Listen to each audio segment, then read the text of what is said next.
আরে কি করছিস, কি মারবি নাকি? ধুর, আমরা মরবো কেন? ওই দেখ।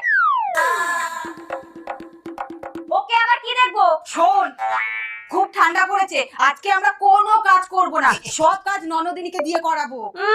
ননদিনীকে দিয়ে কাজ করাবে? আমরা বলবো আর ও করবে। শাশুড়ি মা এসে শুনলে না আমাদের পিঠে ছাল তুলবে। আমার কাছে এমন একটা প্ল্যান আছে না, দেখবি ননদিনীও কাজ করবে আর শাশুড়ি মাও কিছু বলবে না। কি প্ল্যান?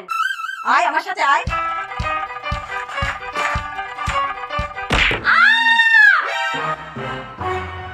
কি হয়েছে বৌদি? দেখো না, আদা চেষ্টা চেষ্টা হাতের উপর বাড়ি দিয়ে দিয়েছে। এ মা, এখন কি হবে? কি আর হবে, এখন ওকে নিয়ে ডাক্তারখানায় যেতে হবে। আজকে রান্না হবে না। তাহলে আমি কি খাবো? তুমি রান্না করো, তাহলেই খেতে পারবে। এই চল ননদিনী, আমরা